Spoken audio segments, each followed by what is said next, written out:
Naganap ang kwento sa isang tahimik na maliit na nayon, may isang batang mananahi na nagngangalang Barbara. Siya ay namumuhay mag-isa mula nang mamatay ang kanyang ina at ngayon ay nagpapatakbo ng maliit na patahian ng kanyang yumaong ina. Ang kanyang mga araw ay ginugugol na napapalibutan ng tela, karayom, at sinulid. Isang umaga, nagtakda siya ng isang espesyal na atas. Isang balo na nagngangalang Engel ang ikakasal, at si Barbara ang napiling ipasadiya ang kanyang damit pangkasal. Sa pagmamaneho ng kanyang maliit na kotse sa palikulikong mga kalsada sa kagubatan at sa isang lumang tulay, sa wakas ay nakarating si Barbara sa tahanan ng kliyente. Ngunit si Angel, naiinip at barumbado, ay patuloy na pinapagalitan si Barbara dahil sa pagdating ng huli. Habang ginagawa ni Barbara ang mga butones sa likod ng gown, nagpapatuloy si Angel, kahit na inihambing siya sa yumaong ina ni Barbara, na sinasabing mas disiplinado ang matandang babae. Ang mga insulto ay nagtulak sa pasensya ni Barbara at sa biglaang pagkadismaya, tinusok ng kanyang karayom ang balat ni Angel, na nagdulot sa kanya ng galit na galit. Nataranta, halos mabitawan ni Barbara ang isa sa mga butones sa isang makitid na ventilation shaft. Nang yumuko siya para kunin ito, pamitik ulit si Angel, tinawag siyang clumsy. Sa pagkakataong ito, mahinahong hinayaan ni Barbara na mahulog ang butones na parang sinasadya. Nang walang anumang reserba, inutusan siyang bumalik sa kanyang tindahan upang makakuha ng mga kapalit at bumalik kaagad. Muling nagmaneho si Barbara sa kagubatan. Pagkatapos, sa gitna ng isang tiwangwang na kalsada, nakita niya ang dalawang motorbike na nakahandusay sa lupa, na nawasak dahil sa tila isang pagbangga. Pumihit siya at humakbang palapit. May dalawang lalaking nakahandusay sa kalsada, lubhang sugatan, ngunit buhay pa. Nakapaligid sa kanila ang mga nakakalat na bag ng droga, dalawang pistola, at isang malaking malita na parehong pilit nilang inaabot. Walang nakakaalam kung ano mismo ang iniisip niya. Kalmado, binuksan ni Barbara ang kanyang sewing kit, kumuha ng dalawang sinulid, at iniunat ang mga ito patungo sa mga sugatang lalaki. Masyadong mahina para makagalaw, nakatitig lang sila sa kanya, naguguluhan. Pagkatapos ay naging malinaw na ikinonekta sila ni Barbara sa kanyang sinulid, na nagtatahi ng isang hindi nakikitang linya sa pagitan nila. Nang matapos siya, tahimik siyang bumalik sa kanyang sasakyan at ini-start ang makina. Ilang sandali pa, humihigpit ang mga sinulid. Hinihila ang baril ng bawat lalaki sa kanyang kamay. Parehong lalaki ang aksidenteng nabaril sa isa't isa. Pinapanood ni Barbara ang lahat ng ito mula sa malayo. Dalawang buhay ang nagtatapos sa ganoong paraan. Lumabas siya, lumakad, at kinuha ang malita. Sa puntong ito, malinaw na si Barbara ay hindi lamang isang sastra. Siya ay isang henyo, isang taong may isip ng isang inhinyero, tumpak at nagkalkulas sa mga paraang hindi maaaring maging ordinaryong tao. Ngunit habang nagmamaneho siya palayo sa pinangyarihan, bigla siyang nakaisip. Ang isa sa kanyang mga sinulid ay naroon pa rin, at isang karayom ang natanggal, naiwan. Nataranta, si Barbara ay nagmamadaling bumalik sa lugar ng pag-crash upang kunin ang kanyang nawawalang karayom. Kung iiwan niya ito, madali itong maging katibayan na maghahatid sa pulis diretso sa kanya. Matapos hanapin sa eksena, sa wakas ay nakita niyang nakakulong ito sa kamay ng lalaking nakasuot ng helmet. Pero bago pa niya ito makuha, bigla siyang gumalaw. Buhay pa siya. Nagulat, natigilan si Barbara. Nagpupumiglas ang lalaki, inaabot ang kanyang baril. Sa isang sandali ng kabuluhan, nawala ang pagkakahawak ni Barbara sa karayom at nagagawan sa kaligtasan. Napagtantong wala na siyang ibang pagpipilian, nakontrol niya muli ang sitwasyon. Nilinis niya ang lugar, binubura ang kanyang makakaya, at nagpa siya na isama ang sugatang lalaki. Naiwan ang kabilang katawan sa kalsada na walang nakapansin sa nakabaluktot na karayom na nakatambay, durog sa ilalim ng gulong. Nang sa wakas ay dumating si Barbara sa bahay, kinaladkad niya ang walang malay na lalaki sa loob. Gamit ang lubad, itinali niya ito ng mahigpit. Hinihila ang kanyang malata na katawan hanggang sa atek upang panatilihing nakatago ito hanggang sa malaman niya kung ano ang susunod na gagawin. Maya-maya lang dumating si Angel. Walang pagpipilian si Barbara kundi ayusin ang sarili, lumabas, at bumalik sa trabaho. Maingat niyang tinatahi ang mga nawawalang butones sa wedding gown, at nang masiyahan si Angel at umalis, sa wakas ay nakahinga muli si Barbara. Bumalik siya sa itaas upang harapin ang lalaking naka-helmet, na ngayon ay may malay. Dahan-dahan siyang nagsimulang magsalita. Siya at ang isa pang lalaki, na ang pangalan ay Joshua, ay nasa gitna ng isang deal sa droga. Ang lalaking naka-helmet ang bumili, at si Joshua ang dealer. Ngunit nagkamali ang nangyari nang subukan ni Joshua na tumakbo palabas na may dalang malita na puno ng pera. Nauwi sa marahas na habulan ang dalawa na nauwi sa putok ng baril. Ngayon, sa pagkamatay ni Joshua, binalaan ng lalaki si Barbara tungkol sa kung ano ang darating. Ang ama ni Joshua ay isang walang awa na drug lord na kilala sa kanyang kalupitan. At kapag nalaman niyang patay na ang kanyang anak, hindi siya titigil hanggat hindi niya nahahanap ang mga taong responsable. Ibig sabihin hindi lang ang lalaking naka-helmet, kundi si Barbara din. Maaaring tumakas si Barbara, ngunit hindi niya magawang umalis sa lumang bahay ng kanyang ina. Sa halip, nagpasya siyang manatili at harapin ang anumang darating. Gamit ang walang anuman kundi ang kanyang karayom, sinulid, at isang mapanganib na matalas na pag-iisip, nagsimulang maghanda si Barbara para sa pagdating ng drug lord. Naglagay siya ng isang bitag na may maingat na katumpakan, na ginawa ang nakatali na lalaki sa helmet at isang nakalawit na pistol sa gitna ng kanyang plano. Ang bawat detalye ay nakadepende sa timing, tensyon, at ang pull ng isang thread. Nang handa na ang lahat, nagtago si Barbara sa likod ng isang mesa at naghintay. Maya-maya, bumukas ang pintuan sa harapan. Pumasok ang lalaki sa loob. Hindi na malaya na na-trigger na niya ang bitag. Isang paghila sa sinulid ang nagpabagsak sa lalaking naka-helmet mula sa hagdanan. Ang pistol ay kumalas, dumausdad sa sahig at dumapo sa kamay ng nanghihimasok. Ang susunod na paghila ay humigpit ng isa pang string na nagpaputok ng baril sa walang magawang lalaking naka-helmet.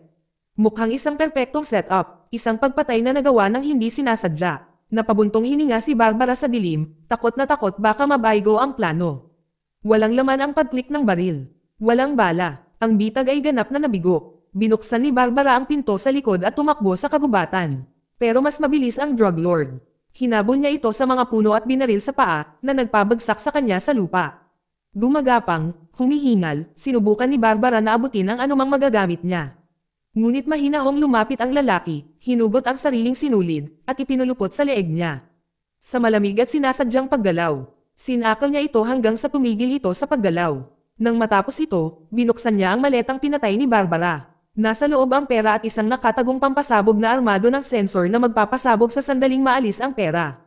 Napansin niya ito sa oras, isinara ang takip, at umalis sa eksena ng walang salita. Ang kwento ay nagre-rewind sa isang naunang sandali pabalik sa sangangdaan kung saan nakatayo si Barbara, tinitimbang ang kanyang mga pagpipilian, kung dadalhin ang malitan na nakahandusay sa gitna ng kalsada o lalayo. Sa pangalawang landas na ito, iba ang pinili niya. Sa halip na itago ang pera, nagpasya si Barbara na gawin ang tama at iulat ang insidente sa pulisya. Mabilis siyang tumawag, na nagpapaliwanag na nakahanap siya ng dalawang nasugatan na lalaki pagkatapos ng mukhang isang crash. Hindi nagtagal, dumating ang nag-iisang opisyal sa maliit na bayan, isang mahina at matandang babae na nagsisilbing moral compass ng nayon. Ininspeksyon niya ang eksena, sinusuri ang mga biktima, at agad na naramdaman na nawawala ang malita. At si Barbara, na nag-aakalang itinago niya ito ng ligtas sa kanyang trunk ng kotse, ay hindi napagtanto na ang matandang pulis ay mas matalas kaysa sa kanyang hitsura. Hindi nagtagal, nakita ng opisyal ang malita at ibinalik ito bilang ebidensya. Ngayon, natagpuan ni Barbara ang kanyang sarili na nakaposas sa loob ng maliit na istasyon ng pulisya, nakaupo sa tabi ng dalawang lalaki mula sa pag-crash. Nang tanungin ng opisyal kung ano talaga ang nangyari, mahinahong sinabi ni Joshua na hindi ito mahalaga. Ang mahalaga ngayon ay kailangan nilang lahat na makaalis bago magpakita ang kanyang ama. Pero hindi siya sineryoso ng matandang babaeng pulis. Napagtantong malapit na ang oras. Sinimulan ni Barbara na magplano ng kanyang pagtakas. Ang kanyang matalas na pag-iisip ay sumisipa ng labis nang mapansin niya ang mga susi ng posas na nakapatong sa isang mesa sa malapit. Tahimik, sinenyasan niya ang lalaking naka-helmet na makipagtulungan sa kanya. Gamit ang kanyang karayom, sinulid, at isang piraso ng papel, gumawa si Barbara ng makeshift dart launcher. Pagkatapos ay hinutusan niya ang lalaki na tanggalin ang kanyang sinturon at mga sintas ng sapatos upang gamitin bilang mga kasangkapan sa pag-abot sa mga susi. Matapos ang ilang mga nabigong pagtatangka, sa wakas ay nagawa niyang ihagis ng malapit ang kanyang sinturon. Ngayon ay si Barbara na, hinawakan niya ang karayom sa kanyang bibig. Maingat na itinoon, at inilulunsad ito. Ang thread ay ganap na bumabalot sa kiring. Ang natitira ay ang paghila ng lalaki. At ang kanilang kalayaan ay abot kamay. Kasabay nito, sa susunod na silid, si Angel ay nagpupumilit sa kanyang damit. Wala na ang mga butones at sa desperasyon, sinubukan niyang hawakan ito gamit ang isang safety pin, ngunit ang pin na ito ay patuloy na lumuluwag at tumutusok sa kanyang balat. Kagustuhang maging flawless ang lahat, tinawag ni Angel ang matandang pulis na babae na biglang naalala na naghihintay si Barbara sa holding room sa tabi ng pinto. Kaya, papasok siya sa mismong sandali nang kukunin na ni Barbara at ng lalaking naka-helmet ang mga susi ng posas.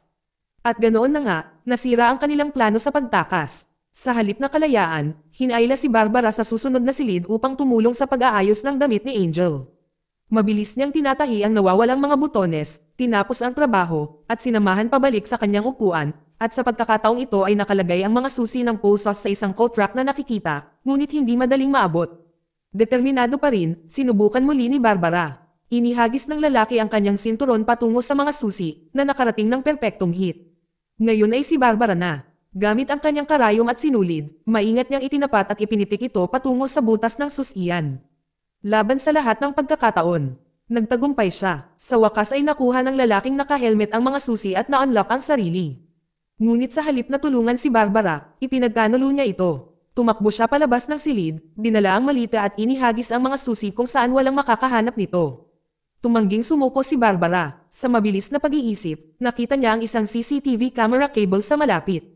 Hinawi niya ito sa dingding, hinubad ang alambre, at ikinakabit sa kanyang sinulid. Isa pang improvised na plano ang nabuo sa kanyang isipan. Ang kanyang layunin ay gamitin ang electric current bilang sandata. Ngunit bago siya kumilos, ang drug lord ay dumating sa istasyon, pinagbabaril ang matandang pulis na babae bago niya mailabas ang kanyang armas. Pumasok siya sa katabing silid at nakitang nakaposas pa rin ang kanyang anak. Nang ibinaba niya ang kanyang baril kay Barbara, ang babaeng pulis, na halos buhay na, ay gumawa ng isang huling hakbang. Sa isang tahimik na pagpapalitan ng mga sulyap, siya at si Barbara ay nagbahagi ng isang desperadong pagkakaunawaan. Itinulak ng opisyal ang live cable sa socket. Kumakalat ang kuryente sa kwarto. Ang pagkabigla ay nawala ng kakayahan sa drug lord, ngunit hindi bago siya nagpaputok. Pumatak ang mga bala sa tiyan ni Barbara. Siya ay bumagsak ng hindi gumagalaw habang ang matandang opisyal ay nakaligtas na may mga minor injuries lamang salamat sa kanyang bulletproof vest. Nang mawala ang usok, nakahiga si Barbara na wala ng buhay. Walang malay ang drug lord. Nakatakas ang lalaking naka-helmet, dala ang pera at ang iba ay nakatitig lang, walang kapangyarihang baguhin ang nangyari. Pabalik sa parehong sandali ng pag-aalinlangan ng si Barbara ay nakatayo pa rin sa tabi ng kalsada, hindi sigurado kung ano ang gagawin. Ngunit sa pagkakataong ito, sa ikatlong bersyon ng kanyang kapalaran, pumili siya ng ibang landas. Nagpasya siyang lumayo at huwag makisali. Ngunit habang nagmamaneho siya pauwi, dumaan siya sa lumang tailor shop ng kanyang ina, na ngayon ay wala ng buhay. Mahigpit siyang tinatamaan ng tingin nito. Siguro ito ay pagkakasala o maaaring ito ay desperasyon.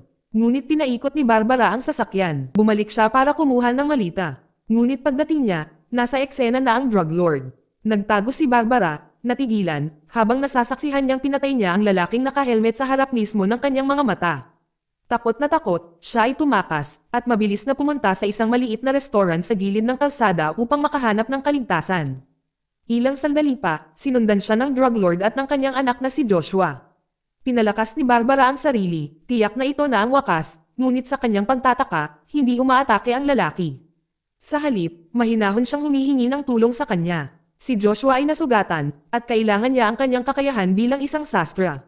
Sa loob ng banyo, tinatahi ni Barbara ang sugat ni Joshua sa matinding katahimikan. Habang nagtatrabaho siya, nagsimulang magbukas si Joshua. Sinabi niya sa kanya ang tungkol sa kanyang ama, tungkol sa kalupitan at takot na bumabalot sa kanya, tungkol sa kung paanong ang kanyang buhay ay walang iba kundi ang sakit sa ilalim ng kontrol ng kanyang ama. Sa unang pagkakataon, nakaramdam ng simpatiya si Barbara. Tahimik, binigay niya kay Joshua ang isang spool ng pulang sinulid. Sinasabi niya sa kanya na hawakan ito. Pagkatapos, sa mabagal, sinasadyang pag-aalaga, iniikot niya ang parehong pulang sinulid sa paligid ng pistol na nakapatong sa bag ng kanyang ama. Susunod, kumuha siya ng isang spool ng asol na sinulid at sinimulan itong ihabi sa buong silid, na nagkukunwaring sumasayaw at nilalaro ito na parang hindi nakakapinsalang distraction. Nang matapos siya, inabot niya kay Joshua ang asol na sinulid. Ngayon ay hawak na niya ang pula at asol sa bawat kamay. Kanina, sinabi sa kanya ni Barbara kung ano ang gagawin pagdating ng oras. Kapag naayos na ang lahat, ang kailangan lang niyang gawin ay hilahin. Sakto namang namumuo ang tensyon. Biglang sumulpat muli si Angel, na nagpakita para magreklamo tungkol sa kanyang pananamit. Si Barbara, na pinapanatili ang kanyang kalmado, ay lumabas ng silid upang ayusin ang nawawalang mga batwans nito.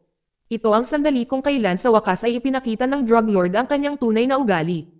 Pinilit niya ang kanyang anak na si Joshua na gumawa ng hindi maisip na pagpili. Patayin si Barbara gamit ang sarili niyang mga kamay o tapusin ang sariling buhay gamit ang kutsilyo. Si Joshua ay nag-aalangan, nanginginig, napunit sa pagitan ng takot at pagkakasala. Pagkatapos, sa isang split-second na desisyon, tumingin siya kay Barbara at hinayla ang magkabilang thread gaya ng itinuro niya. Ang pag-igting mula sa mga string ay nag-trigger sa mekanismong itinakda niya kanina, na hinihila ang pistol sa bag ng kanyang ama. Ang baril ay tumataas, umikot, at pumutok. Isang shot, sinundan ng isa pa. At bago pa man maintindihan ng drug lord ang nangyari, bumagsak na siya. Pinatay ng sarili niyang anak. Lahat ayon sa tahimik, kalkuladong plano ni Barbara. Ngunit sa halip na kaluwagan, ang sumunod na pangyayari ay nagpapakita kung sino talaga si Barbara. Kinuha niya ang malita ng pera para sa kanyang sarili at lumakad palayo, naiwan si Joshua sa gulat at dalamhati. Sinubukan ni Joshua na habulin siya, hila-hila ang nasugatan niyang binti, nilalabanan ang sakit. Ngunit wala na si Barbara, mabilis na umuwi kasama ang kanyang premyo. Nang sa wakas ay dumating na siya, binuksan niya ang malita, nagliwanag ang kanyang mga mata habang sinisimulan niyang bilangin ang mga bundle ng cash isa-isa. Pagkatapos ay sumabog ang malita. Ang parehong sensor na nag-trigger ng bomba na dating pumatay sa iba ngayon ay inaangkin din siya. Tinatakpan ng kasakiman ni Barbara ang kanyang kapalaran na nagtatapos sa kanyang buhay sa isang iglap. At muli, bumalik ang oras. Ngunit sa pagkakataong ito, hindi sa pinangyarihan ng krimen, hindi sa kagubatan o sa kalsada, ngunit bumalik sa isang tahimik, tila hindi gaanong mahalagang sandali. Ang sandali na halos mabitawan ni Barbara ang isang butones sa vent. Siya ay huminto, huminga, at nagpasya laban dito. Pinanatili niya ang butones sa kanyang kamay. Ang nag-iisang gawa na iyon ang nagbabago sa lahat nang hindi na kailangang bumalik sa bahay para sa extra. Hindi siya kailanman nagkukross ng landas kasama ang dalawang estranghero, hindi nakilala si Joshua, hindi kailanman nasangkot sa kaguluhang kasunod nito. Mamaya, sa kanyang pagbabalik, siya ay huminto sa isang sangandaan at nakatagpo ang parehong drug lord, ngayon lang siya ay isang lalaki na nagtatanong ng direksyon. Napaigting si Barbara, inaasahan ang pinakamasama. Ngunit sa halip na bumunot ng baril, naglabas siya ng isang balumbon ng pera. Pinasalamatan niya ito sa tulong at ibinigay sa kanya ang 3 stack ng mga bill bilang simpleng reward sa pagpapakita sa kanya ng paraan. Dito nagtatapos ang kwento. Salamat sa panonood kaibigan.